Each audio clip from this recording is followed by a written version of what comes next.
જય શ્રી કૃષ્ણ. તમે ચણા ફોલતા જોઈને સમજી ગયા હશો. આજે આપણે લીલા ચણાનું શાક બનાવવાનું છે, પણ અલગ રીતે બનાવવાનું છે. ચાલો આપણે જોઈએ લીલા ચણાનું શાક.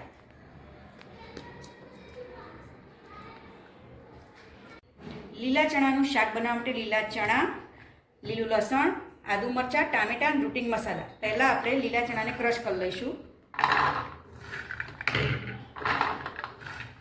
આમાં ક્રશ કરશો તો અચકતરા વ્યવસ્થિત થશે.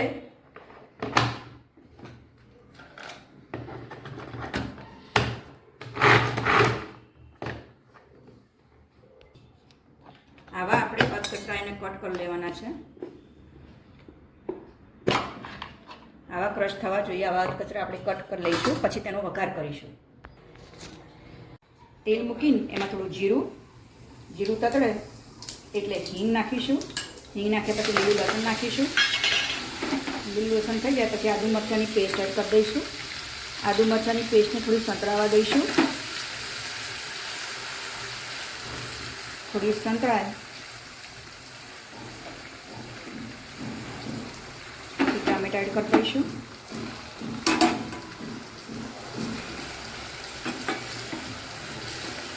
હવે આને થોડું મસાલા કરી દઈશું. તીખું તમે જેટલું ખાતા હોય મેં અત્યારે 2 ચમચી મરચું કર્યું છે. હળદર એડ કરીશું. મીઠું સ્વાદ પ્રમાણે એડ કરીશું. 1 ચમચી જેટલું ધાણા જીરું એડ કરીશું. અને હવે આને હલાવી લઈશું.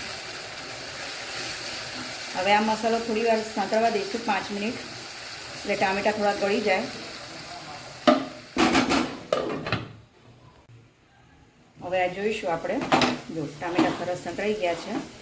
હવે એની અંદર આપણે ચણા જે ક્રશ કર્યા તે એડ કરી દઈશું.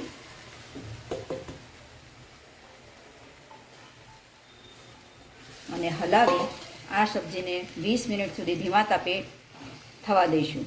20 મિનિટ પછી આપણી સબ્જી રેડી છે. એમાં થોડું પાણી એડ કરી દઈશું અને હવે ઢાંકીને 20 મિનિટ માટે થવા દઈશું. વચ્ચે તમને એવું લાગે તો એક વખત હલાવી થોડું પાણી ગરમ પાણી એડ કરશો તો સરસ સબ્જી બનશે. બસ હવે આપણે 20 મિનિટ માટે થવા દઈશું.